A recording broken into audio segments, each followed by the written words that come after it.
Hello and welcome to a brand new Arseblog Arsecast right here on arseblog.com. How are you? Hope you're well. Hope you and yours are keeping safe and healthy wherever you are in the world. In this part of the world, it is cold. It has been really, really cold in Ireland for the last week, and I don't like it. I do not care for winter one bit. Not one bit. I know there's people out there right now listening to this in far-flung cold places like Minnesota and Canada and the Arctic and all of those places where it's freezing, properly freezing, where, you know, if you go outside and you're exposed to the cold for more than 10 seconds, your skin freezes and somebody taps you with a hammer and you shatter into a million billion little pieces. I get it. You've got it worse. This isn't a question of winning. It's not about who's got it colder. I'm just saying that it is really fucking cold here, and I don't like the cold. I don't like winter. Winter is the Jose Mourinho of seasons, the Tottenham of seasons. There's no two ways about it. I won't stand for any defense of winter whatsoever. There are no leaves on the trees. Poor old trees. It's dark and dank and cold and icy and slippy and... like all the things that people say are great about winter. Oh, you know what's great about winter? You can come in from the cold in front of a roaring fire and you can have a hot drink and it's amazing. You know why it's amazing? Because the things are hot. The fire is hot and the drink is hot. But you know what's better than that? Is it being hot outside and having a cold drink. It's far superior. So spare me any of your, oh, winter is great nonsense. I'm not having it. Not one little bit. I tell you who loves winter. I bet you Phil Collins and the guy from Maroon 5 sit around in the cold with a load of magpies enjoying winter because they're exactly the kind of people who would. I'm looking forward to the days getting longer, the sun getting brighter and shinier and hotter, and I realize, of course, that, you know, Ireland isn't the sunniest place in the world, but goddamn, even our summer is glorious compared to the freezing bullshit we've had in the last week here. Hasn't been helped by Arsenal, of course, doing Arsenal things and not winning games of football that we should probably be winning or at least not losing. And we've got a fairly hectic schedule coming up, to be honest. It's pretty difficult looking when you look at the fixture list. We've got Leeds on Sunday, and then we've got Benfica, and then we've got Man City, and then we've got Benfica again, and then we've got Leicester City. So, you know, and then I think we've got to go to Burnley, where I bet it's going to be fucking freezing. Even though it's a few weeks away and we're getting closer to spring, it's probably going to be about minus 60 there. Sean Dyche bellowing like a big abominable snowman from the sidelines as things don't go to plan once again for Arsenal. I'm catastrophizing. I'm sorry. I'm getting ahead of myself. We've got enough to be dealing with in the coming weeks ahead. A bit later on, I will be chatting to Tim Stallman about the Arsenal women and the season that they're having, which isn't going quite according to plan. And just to chat about things in general regarding the Arsenal women, we also chat about the striker situation and William Saliba a bit as well.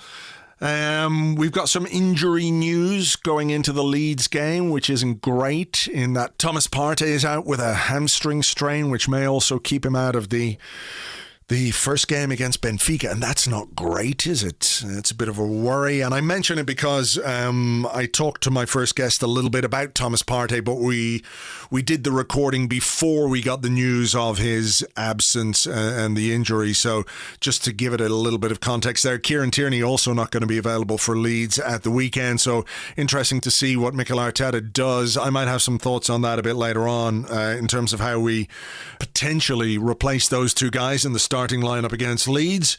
But my first guest today to talk about the bits and pieces that have been going on this week and more besides from the Evening Standard, I'm delighted to welcome Simon Collings. Hi, Simon. Hi, Andrew. How are you doing? I'm good, thank you. I want to start by talking about the Europa League and maybe the wider context of European football and what's going on. Arsenal, as we know, are set to face Benfica. Benfica are going to be playing at home in Rome. And they're not the only team who are being displaced because of what's going on with various travel restrictions and obviously the coronavirus in various countries. Real Sociedad are playing Man United at home in Turin, and Chelsea are going to be in Bucharest. Atletico Madrid are at home there. Is there a danger that the integrity of the competitions is being compromised with this desperate salvage attempt to try and find places where it's okay to play games during the midst of this pandemic? Yeah, I mean, it feels very strange to me how, you can't play a game against in either of the two countries where the team are supposed to be competing, but you can go to Italy and then it looks like it's going to be Greece for Arsenal's home game. But you can't actually play. And then, it doesn't really sit right. Particularly, in the current climate, obviously, where, none of us can travel at all, but you've got these teams sort of jumping across the continent to play matches in empty stadiums in front of no fans. It's pretty sterile. It's pretty soulless.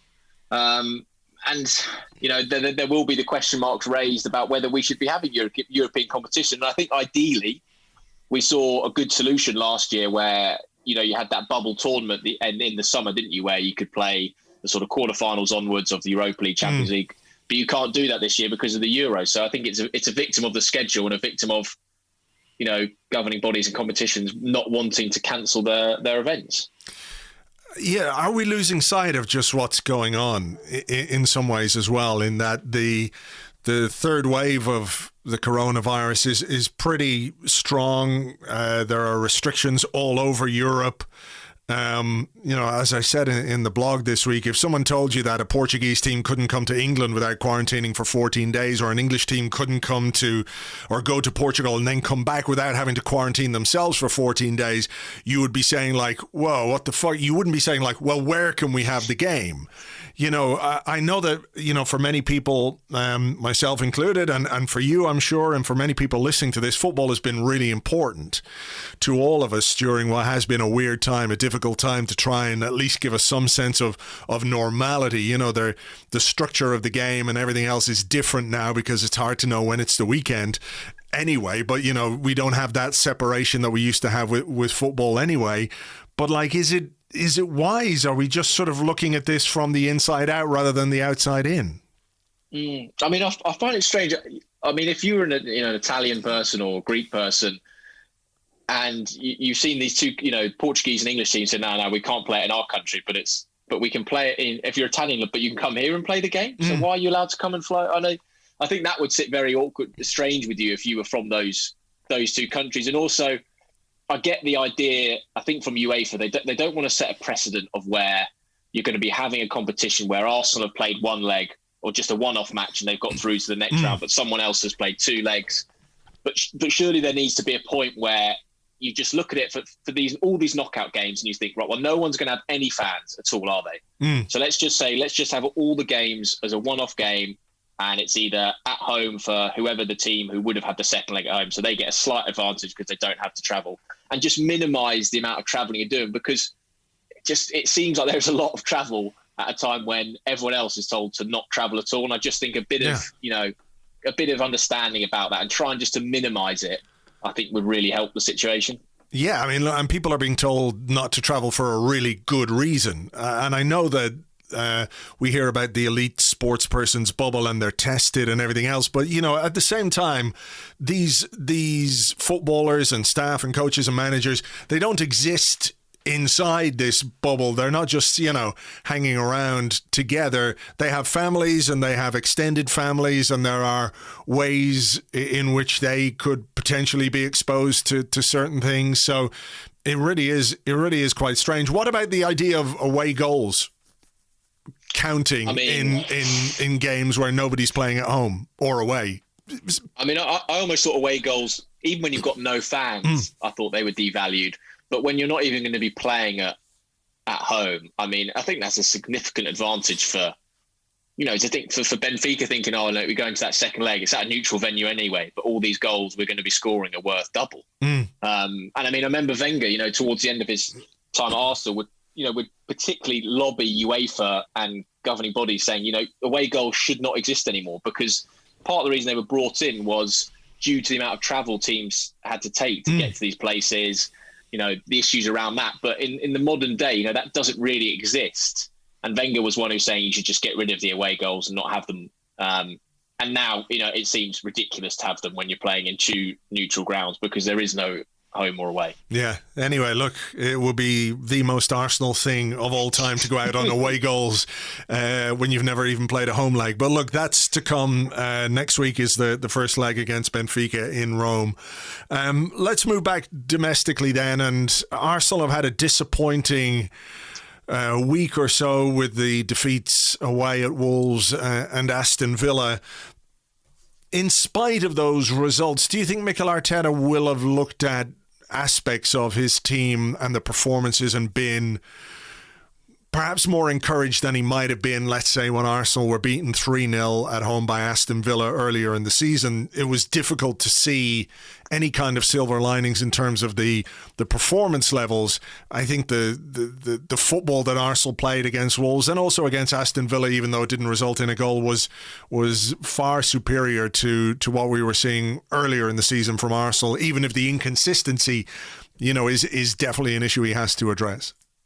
Yeah, I think particularly that first half of the Wolves game was probably the best 45 minutes I can remember under Arteta, certainly this season. And, game changes on a moment like that, and with Luiz getting sent off. So I think for that was almost a game which you've just got to chalk off and move on from and accept it for what it was, which was a bit of a freak circumstances leading to a disappointing loss. And the Villa game was one where, it's an individual error in the first minute, you're punished for it. And then after that, I didn't really feel like there was much in the game. It was a pretty, 50-50, 60-40 kind of game. And for me, that's been a trend under Arteta a lot.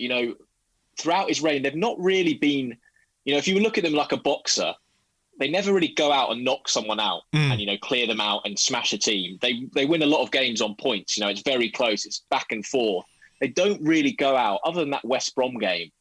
I can't remember them being really ruthless and punishing a team. They just, the style of the football is that it is very 60-40. Games are won on the finest of margins. And perhaps that's because of the quality of the squad. Perhaps it's because the fixtures are so congested. But for me, that's the nature of this team at the moment, that there's going to be a lot of games that they lose by, one goal. I think they've had it sort of 7 or 8 games this season of that manner. But that is the way this team is set up at the moment for me. Yeah, I think there was a game, wasn't there, against Norwich maybe after lockdown that they won. We won maybe 4-0, something like that. But yeah, there are a lot of quite tight games. And I think that comes down in many ways to goal scoring and how many goals Arsenal produce, which isn't enough. I think that's been one of the common themes as well, hasn't it, under Mikel Arteta, in that, he has spoken more than once about the need to be more ruthless and more efficient in front of goal. And I think that was maybe a little more difficult to take when the team weren't necessarily creating a great deal, but they seemed to be at least attempting or having more attempts on goal than they were during the really difficult period back in November, December. That part of it has been addressed to an extent, but still they're not making the most of the periods in games when they're perhaps on top and creating chances. Yeah, I think the creativity certainly is much, much better. And I think a lot of credit needs to go to Smith Rowe for that. I think certainly in the pace he wants to play the game at has made a big difference. He's constantly getting it and he's shifting it. He's carrying on and making his runs when he plays the pass. The goal with Saka at West Brom, I think, was a prime example of that, how, he gets it and gives it. And that has made a big difference. And Saka as well, I think, has contributed to it. For me, he's, last season, the attack was very heavily centred around Aubameyang, and whether he performed would be whether the attack got the goals they need. And now it feels like Saka is the sort of the talisman, the main man of that attack. It's against Villa, it was the same. It was basically get the ball to Saka and see what he does. Against Wolves, it was he who went close. He was one who set up Lacazette for that disallowed goal. He feels like he is now the sort of main focus of the attack, which is fine. I think he's got the ability to carry it. The difficulty they're having, as you say, is creating those moments and those goals and taking advantage. That Wolves game should have been 3 or 4-0, shouldn't it? At half time, the game should have been killed, and it wasn't. And it leads you to question whether, do you play Aubameyang through the middle? Maybe that will get you the goals.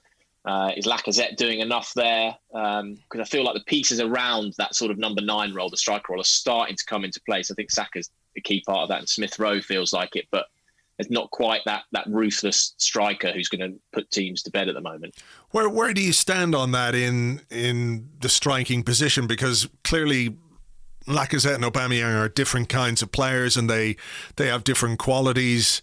I think Arteta kind of likes Lacazette's ability to link up play in this kind of quasi-Giroud way with the little flicks around the corner and what have you. Sometimes they come off, sometimes they don't. But he seems, more of a focal point number 9 than Aubameyang, who, if you get him in the right positions, is going to score you a lot of goals at number 9. I mean, you look at the Villa game, and this isn't to be like overly critical of Lacazette, but he's the striker and he didn't have a shot, not a single shot in that game. So some of that might be down to him. Some of that might be down to, the way the players around him played or the role that he's being asked to play. But I think when if you're a manager and you're assessing the team's performance the next day, and you look at the fact that your main striker didn't have a single attempt on goal, it's got to give you some pause for thought in one way or the other, whether it means replacing him, whether it means doing something a little bit differently around him. So, given his contractual situation, given the fact that Arsenal invested pretty heavily in Aubameyang, and he is of an age where you don't really want to make him run up and down the left wing for the next 2 years or 3 years, whatever it might be. I mean, is there a need to sort of put your eggs in the Aubameyang basket as the striker, even if perhaps he's not 100% what the manager might want there? As you say, the pieces around him with Saka, with Smith Rowe, with Pepe coming back into form as well, maybe that can offset some of the concerns that Arteta has about Aubameyang as centre forward. I mean, Lacazette, you've got to make a decision this summer. I think, particularly at a time when financially you don't have a large amount of funds, you can't afford to just say, "Oh, look, we'll give you." You can see out the final year of a contract and then go for 3. I don't think you could do that. I think you've got to either renew or sell. Personally, for me, I think it's probably about the right time for Arsenal to move on from Lacazette. I think I agree with you a lot. I think Arteta really does like his link play and the way he brings other players into play. But the issue for me is there's not enough going the other way to that. And, if you look at centre forwards, someone like Aguero, for example, who always, had that ruthless goal scoring streak, and then it was coached into him by Pep, by Arteta to a degree as well, to add that link play to his game, to add that stuff where he's playing with his back to goal, bringing others in. I think it's much easier if you've got a centre forward like that who is a goal scorer, an out-and-out goal scorer, to teach them the other side of the game than it is to try and get a striker whose best aspect is linking the play and bringing others in to turn them into a goal scorer. Just don't think you can really do that. I think at the moment, Lacazette fits the system as best as possible for what Arteta wants. But for me, I think the ideal situation would be you have Lacazette, probably plays as your number 9 for the rest of the season, gets, maybe 6-7 more goals. His value goes up a bit. People are interested in him, and then you sell him and you look to bring in another number 9 who can replace him. So where does that leave Aubameyang in the sense that this is the captain? He is now the highest paid player at the club after Mesut Ozil has departed. I mean, do you feel like sometimes those aspects of his game are underrated? The idea that he can't link play, the idea that he can't bring others and work with others, that he's only this, penalty box finisher. I mean, if you put him in the right positions, he's going to score goals. It's as simple as that. His movement and his ability to be in the right place at the right time is really what sets him apart, and obviously his finishing too. But it does feel that Arteta has been reluctant to give him a run of games there. I know he's played there a bit, but he hasn't really had, let's say, a run of 3, 4, 5 games starting in that position, particularly with some of the players that he's got around him now. Starting him as the lone striker when Arsenal were playing in a 3 at the back system is very different from now, where you do have that difference maker, that creative player in midfield in Smith Rowe, or whether it's Odegaard or whoever it might be. That kind of feels like a different set of circumstances in which to try Aubameyang. And I agree with that, because I think the argument before, would have been if you're saying you're playing Aubameyang through the middle, the question would have been who are you playing out wide? Because obviously you're going to play Saka, but Willian, I mean, there's been enough said about him, but wouldn't really justify playing out wide. Pepe was out of form at the time, so you couldn't really so if you put Aubameyang in the middle, you almost were weakening the team to a significant amount out wide. But I think now with Pepe, you could perhaps present an argument saying, well, give Aubameyang a go through the middle, particularly if he's got a number 10 working around him to create chances for him. I mean, as a striker, Aubameyang, I think he's incredibly effective out left. And if you had any coach, saying to him, look, you can play your normal central striker, but you're going to be able to play this guy on the left wing and he's going to score you 25, 30 goals from out wide. That is such an attractive quality that I think Arteta almost, like any coach would want to have that and your central striker in the same team, because it boosts the number of goals you can get so dramatically. I think the question will be whether you decide now that, Aubameyang's got to go through the middle, because when you get rid of Lacazette, you can't get a striker of that quality who's going to be able to replace him. And Aubameyang comes your number one. For me personally, I would keep Aubameyang on the left and try and sign a replacement striker. I just feel, I think he's so effective out there, and there's few wide players who score sort of 25, 30 goals from out wide, that I would try and look to get a number 9 and then keep him out left. What about the current moment, though, where you have Saka on the right-hand side and he's doing wonderful things out there? Nicolas Pepe, who, I'll hold my hands up, and I thought it just was never going to work again. And I know it's only been a couple of weeks, but he's shown real signs of life in the last couple of weeks. Scored a great goal against Wolves. I think in general his form is much improved from where it was earlier in the season. And, I think he's surprised some people in how effective he's been from the left-hand side. Yeah, I mean, it was a bit of a shock when it was a Southampton game. Was the first time we saw him out on the left there, and it felt like a bit of an odd one from Arteta. No one really seen it coming. But for me, the biggest change in him is his work off the ball. I think it's just there's no question about his talent on it. For me, I think when he's really on it and on song, he can get past any player. And that goal against Wolves is a prime example where nutmegs someone and curls it in with his wrong foot. But it's always been about what he does without the ball. And it's the same with Arteta with so many players in that squad. He wants to see what you do without it. And that Wolves game, he was tracking back so much for that goal as well. Brought back, he won the ball. And that for me has been the biggest change in him, because before there wasn't really that work off the ball. I don't think I hadn't seen it. I hadn't seen the hunger, I hadn't seen the drive. And it's interesting, playing Leeds this weekend, because we'll remember that game this season where, he clashed with Alioski, and people were questioning whether that was it for him at Arsenal, because it was, been so bad. And I think looking back from where we are from that Leeds game to now, it's been a pretty remarkable recovery, because it suddenly looks like things are going the right way for him. Yeah, I mean, I'm sure you've probably seen the quotes already. Patrick Bamford talking to the Leeds United podcast, and Alioski is saying he can't wait for Sunday, and Bamford's asking why. He says, I'm going to play against my mate Pepe again. So if you're Mikel Arteta, you're kind of putting that up on the notice board in the dressing room, aren't you? So A, don't do anything stupid, but B, this guy got you last time with his, whatever you want to call him, with his gamesmanship or with his wind-up. Don't fall for it, but show him what you can do as a footballer as well. Yeah, I mean, Pepe, the best way to answer that is on the pitch. And he did that the first time around. I remember it was a Europa League game where Arteta had a decision to make, because obviously Pepe was banned for 3 league games, and he could have made a point and dropped him from the European squad and said, no, that was so bad what you did against Leeds that you're not playing. But he played him, and Pepe responded by scoring and having a good performance. So I think same again to him would just be saying, look, just ignore what happened there.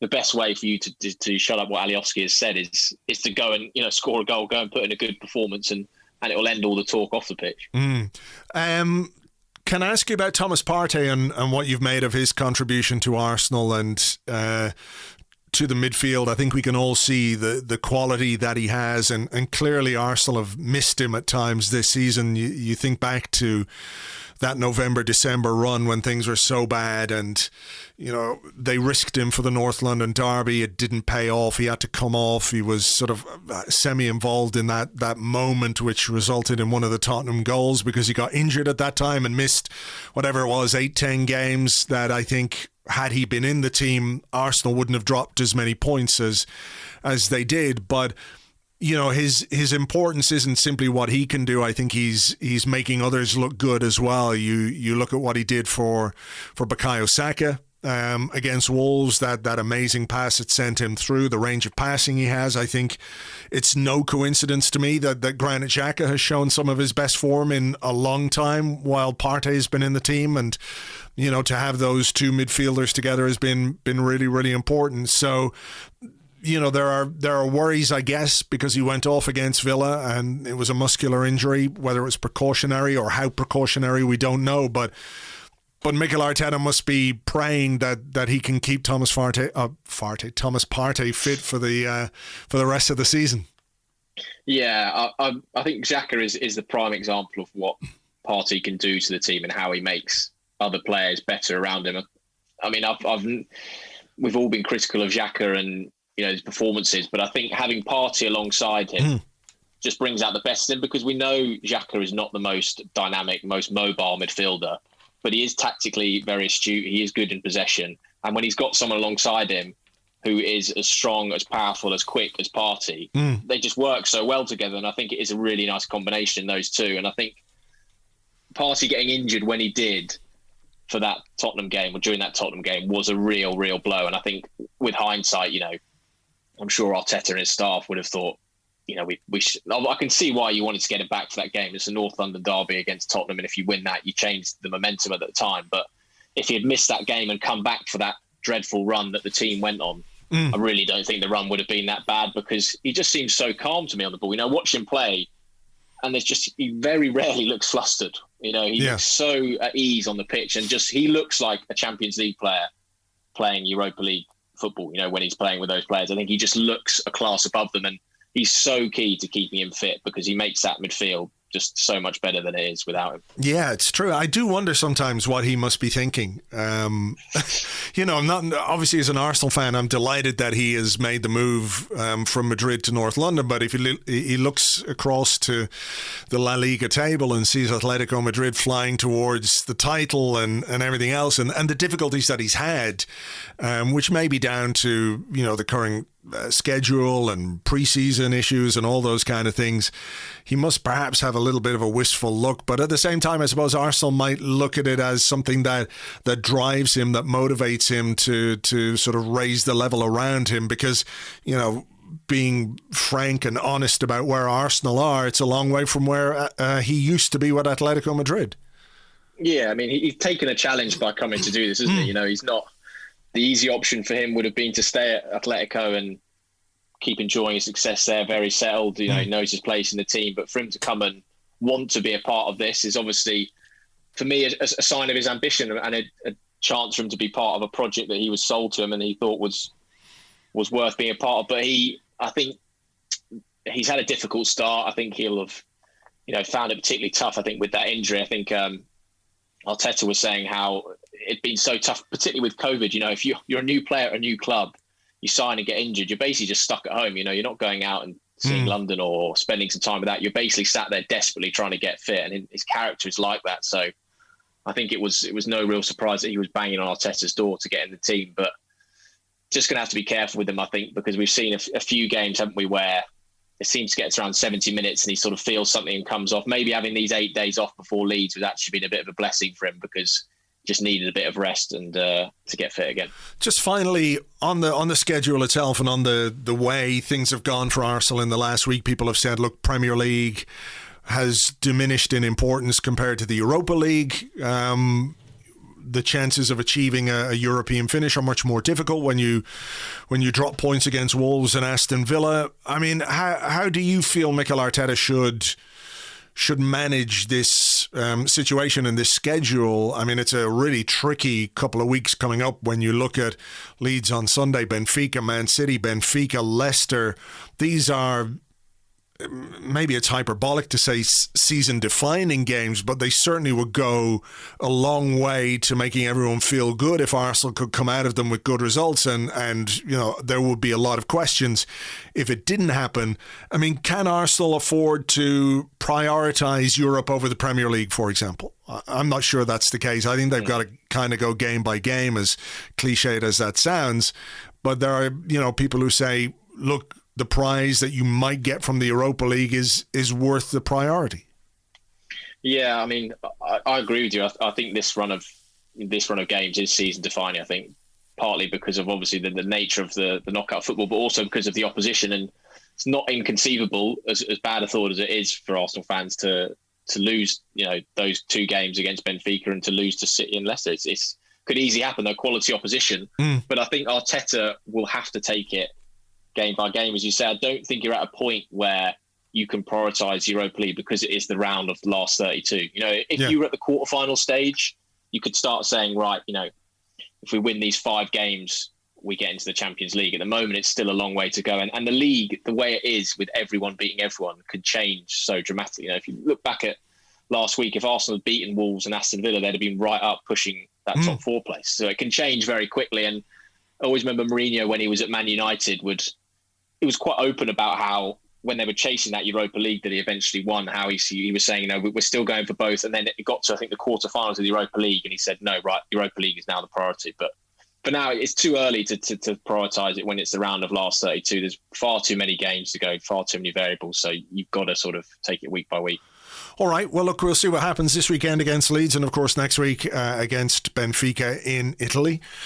Anyway, that's the world we're living in right now. Simon, listen, thanks very much indeed. Really appreciate your time. Thanks for having me. Thank you to Simon. You can find him on Twitter. He is at @SR_Collings, at @SR_Collings. And, of course, he writes about Arsenal for the Evening Standard. Right, now to talk a bit about the Arsenal women, the season so far, what's gone wrong, and lots more besides. The man who knows all there is to know about the Arsenal women's team, it is Tim Stallman. Hi, Tim. Hello there. Let's begin with the league table. It's not looking particularly great right now. Arsenal are in 4th. What's, in very broad terms, what has happened this season? Why are Arsenal lagging so far behind? Currently 12 points behind leaders Chelsea. They just played Chelsea on Wednesday night and it did not go well. So what's been the story of the season from the Arsenal women perspective? Yeah, sure. So just as a bit of I don't know if caveat's the right word, but I guess just to frame this is that I think people, particularly, if they only have like a tangential interest in the women's team, should kind of separate the men's team from the women's team here, because if the men's team were in 4th place, we wouldn't describe that as lagging at the moment. Yeah, that's true. And we'd be delighted with scrapping for the last Champions League place. It's different for Arsenal women. They've won the league more than anyone else. They've won the FA Cup more than anyone else. They've won the League Cup more than anyone else. And in this very pleasant alternate universe, they are the only British team to have won the Champions League. I suspect that won't be the case for much longer, but it is still the case. So I would say compare Arsenal women more with like Manchester United in the men's game. So like 4th is not good enough. They could finish 3rd this season, and that will qualify them for the Champions League, which is fine. Still not going to make most people happy. The expectations are higher because of who Arsenal women are. So as for the season, that does represent an underperformance, I think, with this squad. I think this squad is, unfortunately, Chelsea do just have the best squad by virtue of numbers. They've pumped a load of money in and have 2 high-quality starting 11s that would both compete for the league title. Arsenal can and should compete better with them, but Chelsea are probably the touchstone. But Arsenal and Manchester City, I think, are on similar footing in terms of the talent available to them. And then you've got Manchester United, who are coming up, albeit they've come up a little bit more quickly than a lot of people expected. And I think they've caught maybe Arsenal off guard, because we thought that maybe Manchester United would be where Arsenal are now, kind of in 4th, chasing that last Champions League spot, but not quite getting it. Arsenal have added 7 players to the squad in the last 12 months. There's been plenty of investment in the playing side, good players as well from really big clubs, big international experience. But they've underperformed, and there are 2 big problems that Joe Montemurro has that he's struggling to solve. One is the record against their competitors, the big teams. They keep losing to Chelsea and Manchester City, and they've lost to Manchester United this season. They struggle in those games. And Joe is struggling to find an answer to that. And that is a big problem because the way the league is set up, those games have an outsized importance because those teams generally beat everyone else. So how you do against your competitors really sets up your season, and Arsenal are falling short in those games. The other big problem they have is injuries. They're getting lots and lots of soft tissue injuries. And so they keep going into these games with depleted squads, or they prepare for a game all week and Joe has a starting lineup in mind, and then 2 hamstrings go pop on Friday and he has to change his plans. And it also means he doesn't have as much on the bench. And again, that is a big problem that Arsenal don't seem to be able to solve. In fairness, that's a problem. Soft tissue injuries is a problem this season. The injuries they had in previous seasons were all knee injuries, impact injuries. And actually all of the players that had those pretty much have gone. They refreshed the squad, but now they're just getting all these muscle injuries. We can all understand that the schedule and the training and everything else, in the women's game and the men's game has been completely turned upside down by what's going on with COVID. And, I think, that's been a factor for many clubs. But is that prevalence of soft tissue injuries, is that being seen at other clubs, or is it quite specific to Arsenal in the context of this season? It is being seen at other clubs, but not nearly to the same extent. And what's unusual, or at least the theme with the injuries, is they're all happening in training. Nobody is pulling up in games. They're pulling up in training.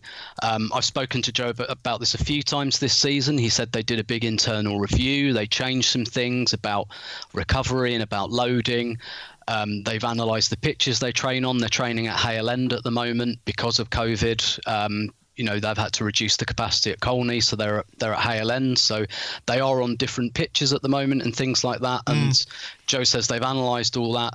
But then last week, they were about to play Manchester City and Chelsea. In the same week, 3 first-team players, 3 big players, all have muscle injuries in training. There maybe is a slightly mitigating factor that they had games postponed at the 11th hour on consecutive weekends, and when I spoke to him, Joe seemed to think that was a factor in these injuries, the fact that he'd prepared players for a big game and then the game didn't happen 2 weeks in a row, and then Arsenal were in a situation where they had 1 game in 7 weeks basically due to a mixture of the weather and a COVID case. So there have been other things, but it is definitely an outsized problem for Arsenal, and the fact that it's happening in the last week or so suggests again they don't really have a solution. And it sounds weird to say, but I think everything else is fine largely. They beat all the other teams as they should largely. I personally think the squad is really good. It's got a nice balance to it. It's just not available enough, and they have this problem against big teams, and that's just, if that's your only problem, that is a huge problem with the way the WSL is. Sure. You did a piece a couple of weeks ago over on Arseblog News talking about the difficulties of fostering or maintaining or cultivating a team spirit, given the training schedules and the restrictions that are involved there. I mean, is that something that's particular to Arsenal, or is that not something that pretty much every club at every team is going to have to deal with in one way or another? Yeah, that's just something that every club, I think that's quite true, and particularly in the women's game, the players are very close. Lots of them live together. It is a tight group at Arsenal, and so that, I do think that's a problem, but it is a problem for everyone. I guess the only thing you'd add is, like I said, Arsenal have brought in 7 players in the last year. All of them, 2 of them are English, but have come back from college in America. They've all come from other countries, and that's got to be difficult moving during COVID. And 3 of them are Australian, so they're putting up with differences in climate and things like that. Sure. But they're looking at home at the moment, and home looks very different where they are, and that's difficult for them because they're not able to get home and see their families. And not only that, but their families for the Australian girls are all living fairly freely, COVID free, so that's difficult as well. But again, if you looked around every squad, there are lots of Australians in the WSL at the moment. There are lots of teams dealing with this. A question many people will have is about the future of Vivianne Miedema, whose contract I think runs out next summer. Yeah. Obviously that's a pressing issue because she's such a good player and such an important goal scorer.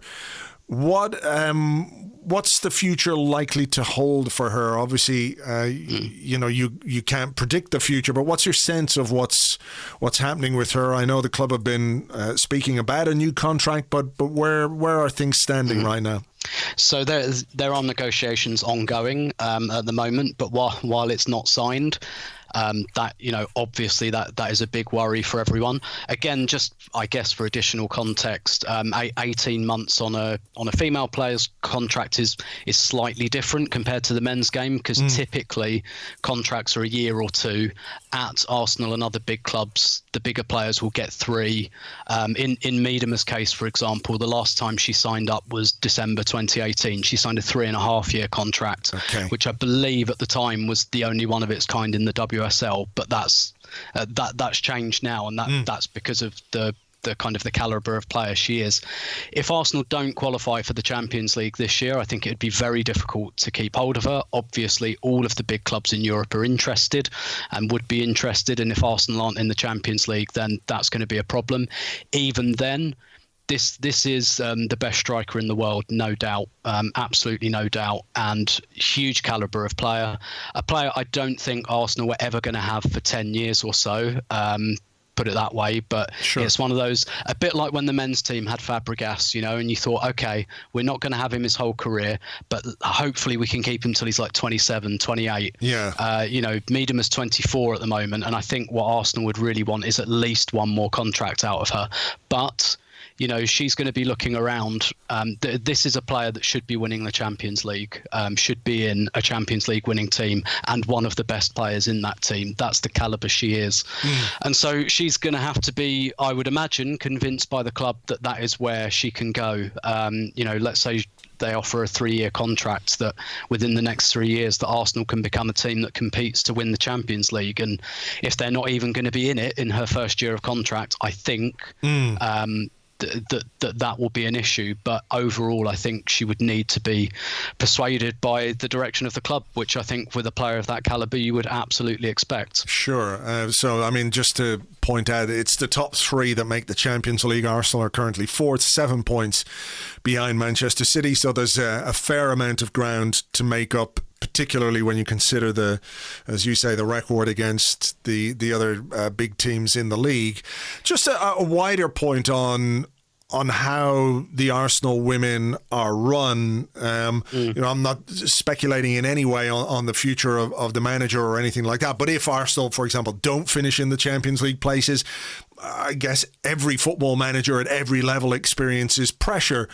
We know in the men's side of things, more or less, what the structures are, what the operational structures are, who makes decisions about, what happens when you need to change personnel at that level.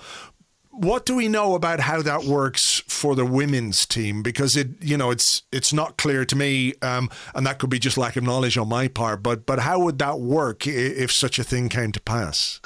So I'm glad you asked, because it's not entirely clear to me either. Okay. and so I'm not going to proclaim myself the absolute oracle, but I like to think I know quite a bit about what's going on with the setup. It's to my knowledge has never really been clarified, but it used to be Ivan Gazidis, so you'd imagine it's Vinay, really. I don't know how much Edu, if anything, has to do with it. I've got no idea. But it would certainly come under Vinay. I mean, just kind of historically, David Dean, a figure who, by the way, I've been quite critical of, and I think his memory is kind of a little bit overdone. One place in which his legacy is absolutely unimpeachable is with the women, with the Arsenal women. David Dean is the reason they were the force that they were. He took a very active interest and really put his money where his mouth was. Ivan Gazidis kind of took it over, and things ticked over okay. The investment was okay. Was good actually, and it's been good to this point as well. What it's going to be going forward, I think, is the question. Arsenal are in a cycle where they're laying people off. They're laying off more people. There are more redundancies, so that suggests that we can't anticipate that the budget for the women's team is going to grow, or that the support staff or anything like that. Again, I don't know that. That's not privileged info. I'm speculating. So I imagine it's Vinay. Given that it used to be Ivan Gazidis. I used to see Ivan Gazidis at games every now and then. I used to see Sir Chips at games very regularly. So Sir Chips was there quite a lot. So I imagine that it became part of his remit to report into Ivan on kind of what was happening. Right. At the moment, obviously with COVID, not seeing anyone at games at the moment, so it's harder for me to make that inference. But it's not been communicated clearly at all, to the point that I don't think I really know. Sure. And that probably tells you something. Yeah, I mean, with all due respect to Vinay, whose wheelhouse is more commercial and business, it would maybe be something that is done by committee, or you hire some people in to give you the best candidates to do your due diligence on whoever you might be considering for the job, if it were to become available, I guess, rather than Vinay himself, saying, right, well, we're going for this guy or this gal to be the new boss. Yeah, so for example, when Joe Montemurro was hired, or before him, Pedro Loza was very much an Ivan appointment. He came over from the States. Ivan knew him. That was Ivan's appointment.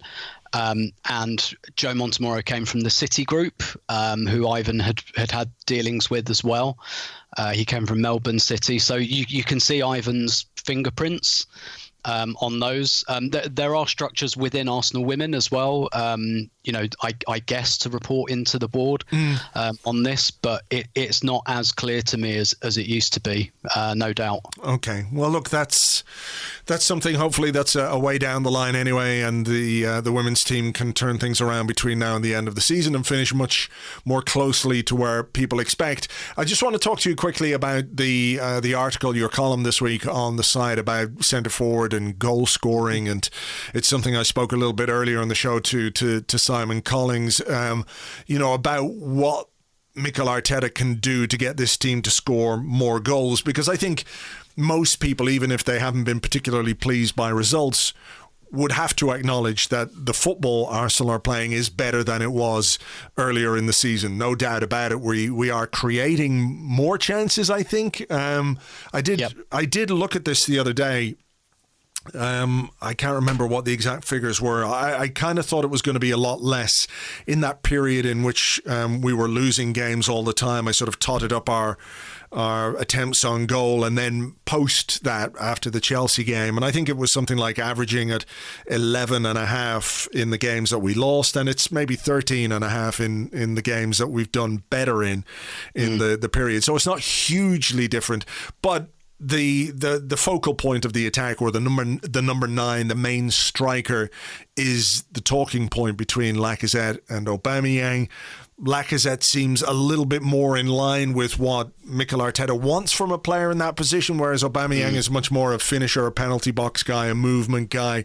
But your contention is that, we have given him a big contract. Yep. It's time to give him a run in this position. Yep, absolutely. As far as I'm concerned, the club have made the decision, whether they like it or not.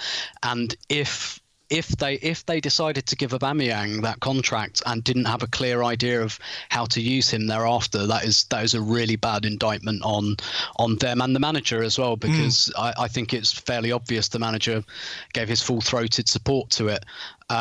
Look, Aubameyang, we can't have Aubameyang playing on the wing when he's 33, 34. That is not the way to look after him or his career. And we have other players who play in that position, who I think we need to open up space for, like Martinelli. If we want to keep Pepe on the left wing, for example, even Bukayo Saka, we have plenty of players for those positions. And so for me, the question is the centre forward one.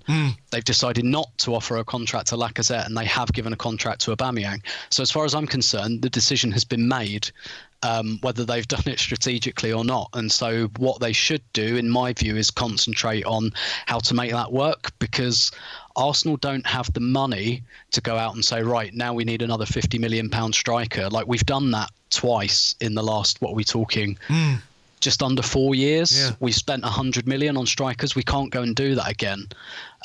This is what they've got. And I really think that if this is not what Arteta's thinking, my hope, futile as it may be, would be that someone like Edu would say, look, we haven't got any more money to spend on the attack. You made the decision, or we made the decision, or whoever, on Aubameyang, on Willian, that, like, that's it, attack is done, work with it. There are other areas of the pitch where we need to reinforce. As an aside, I'd say the same about Saliba, where I do. I'd say, look, we've invested in this guy, you're the coach, make it work, whether you like him or not. So I think it's kind of incumbent on them to do it anyway. And I do think there is a way to do it. And I mentioned this in the column, Leicester are doing it with Vardy. He's not going chasing around the whole opponent's half anymore. He's staying in the area. Yeah. And the best example is Atletico Madrid and Suarez. He's 34 now. Again, he's not playing like he used to, but they've got 3 young guys behind him, a good winger, a couple of creative players. And they're just saying, you just stay in the penalty area. Let us worry about how we get you the ball. And I think that's it. Like, being honest, I'm not sure that is the absolute optimal way to go.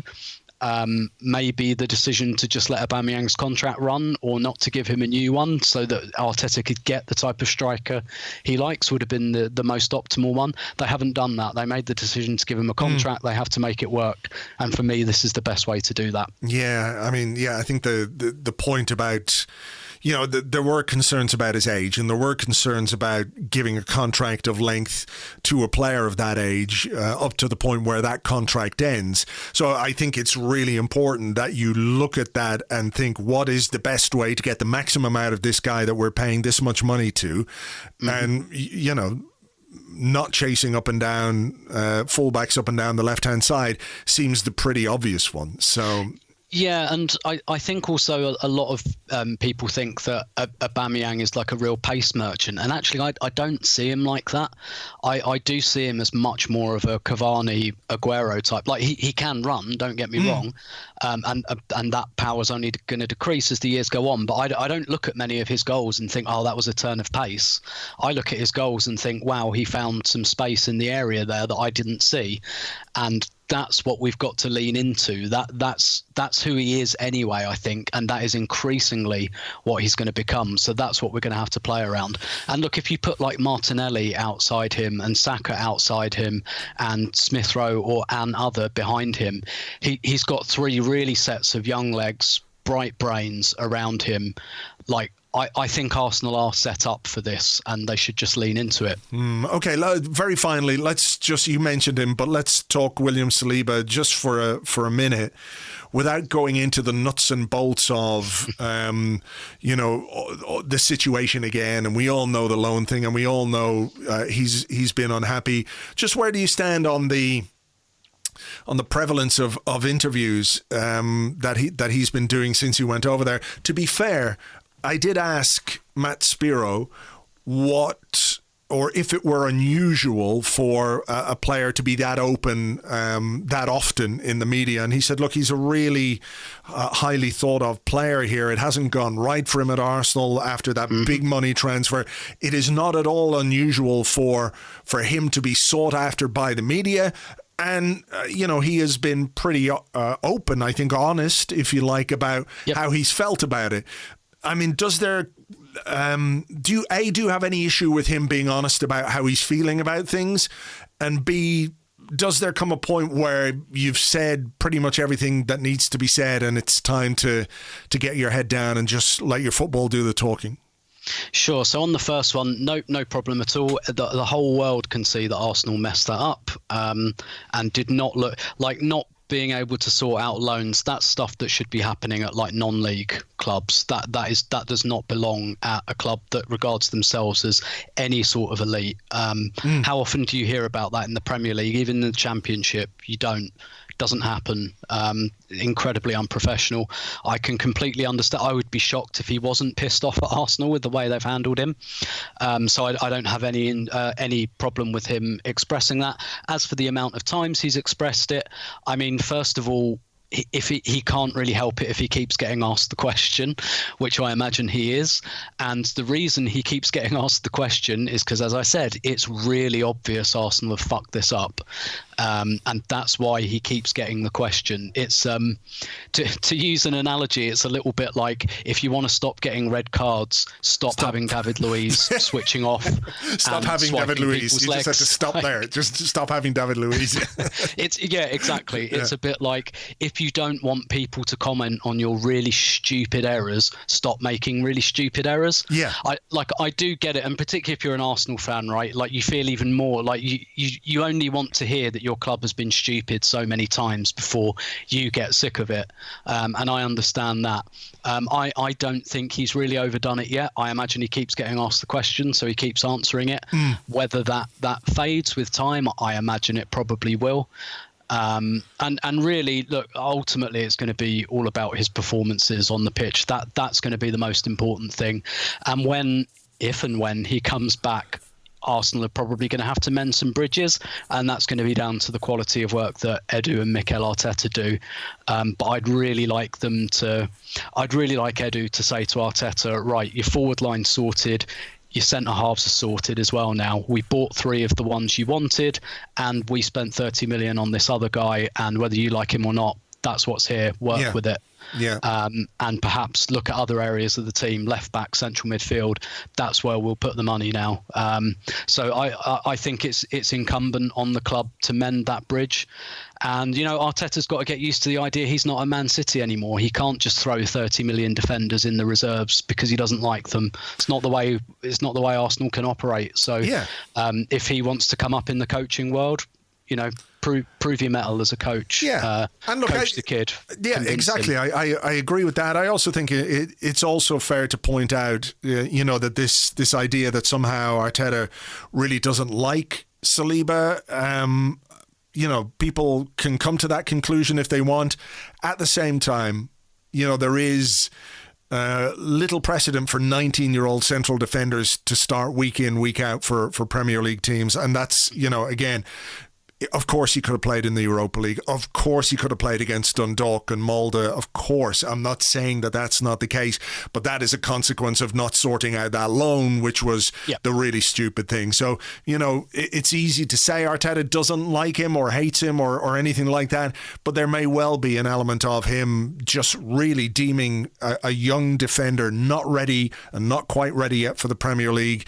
And hopefully this loan at Nice does him the world of good and he can come back and stake a claim in the first team next season. So indeed. It's a vibe I pick up. But you're right. There isn't really evidence for it yet. Yeah, not yet anyway. So look, we'll see what the next few months bring us and what the next William Saliba interview brings us. We might get some more insight from the man himself. Anyway, look, we better leave it there for now. Tim, thanks very much indeed. My pleasure as always. You can find him on Twitter at Stillberto. He writes a column every week for Arseblog.com. And, of course, you can find the best coverage anywhere of the Arsenal women's team over on Arseblog News. There is a dedicated section with all the latest news, match reports, match previews, and, of course, the #1 podcast about the Arsenal women anywhere. So check it out over at arseblog.news. Looking ahead very quickly to the game on Sunday against Leeds, as we mentioned earlier, no Thomas Partey and no Kieran Tierney. What would I do if I were Mikel Arteta in that situation? What I would do, and obviously this is not to say that Mikel Arteta would do likewise. In fact, he may have better and smarter ideas about what to do with his team than me. But in place of Thomas Partey, I would play Dani Ceballos. And at left back, I have to say, I would be really tempted by Bukayo Saka there, to be honest.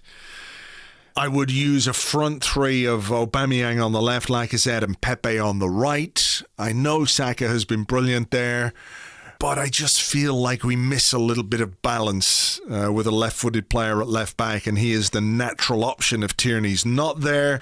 It's not that I think Cedric has been terrible. I don't think he's been terrible. I don't think he's been brilliant or anything, but I just feel like until we can get Tierney back to give the team the balance it requires, and let's not beat around the bush. Saka has been brilliant from the right, but he can be equally effective, particularly from a creative point of view, if perhaps not quite as much from a goal-scoring point of view, on the left-hand side. He created 2 good opportunities against Aston Villa. He set up Odegaard for that shot he hit over. He set up Aubameyang for a header he should have done better with. So if it were me, and of course it's not, but if it were, that's something I would be very tempted by, because, you still have 3 players in those front 3 positions who can do plenty and have done plenty from those positions before, and you've got a number 10 in behind them. You've got Smith Rowe or Odegaard, whoever you want to play in there, and then you've got Ceballos, who, on his day can pick a pass or 2 in a midfield. It's going to be a difficult game against Leeds. They are very energetic, as we know, and they're going to run a lot, but if you can be smart with your passing and your movement, and you've got a left back who can overlap, and you've got a 10 who can connect things, and let's go at them, I think. That will be my thinking on it. It's a game we got to win, because we've got to get back on track after the disappointing results against Wolves and Villa. Give ourselves the maximum opportunity of creating chances and therefore scoring goals. And I think Saka, a left back, even if it takes something away from your right hand side, gives you more on that left hand side than if you're playing a right-footed player out of position. So look, that game is Sunday at 4:30, and then of course we've got to contend with European travel and all the rest as we face Benfica in the Europa League on Thursday. So something we can look forward to a little bit on the Arsecast Extra on Monday. And of course, myself and James will be here reviewing whatever happens against Leeds. Fingers crossed, a good display, a good performance, 3 points, some goals. I'll take 3 points whatever way we can get them, though. Keep fingers crossed for that. We will, of course, have a Leeds preview podcast for Patreon members. That'll be available for you at some point on Friday afternoon/evening, patreon.com/Arseblog. In the meantime, thank you very much, as always, for being here. Thank you for listening. Hope you enjoyed the show. Look after yourselves. Stay safe. Stay healthy. Wash your hands. Wear a mask. And we will catch you on the next one. Until then, take it easy. Cheers. Bye-bye.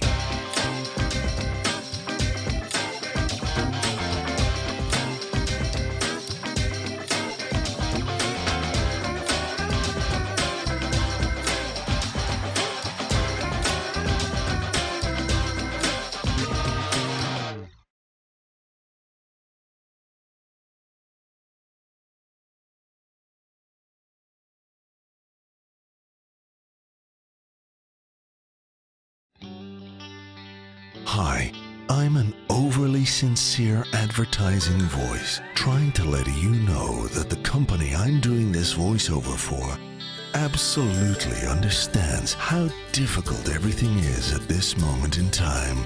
Then I'm going to say something twee and cloying like, we're all in this together, and together we can make a difference. But really, all we want is for you to buy the thing we're selling. So from everybody here at Pete's Purple Dildos, let's hope for better days. Let's hope for happier days. For deadline days. Pete's Purple Dildos should not be inserted fully into the ears of reporters. Please sterilize before use. Allow 28 days for delivery. Terms and conditions apply.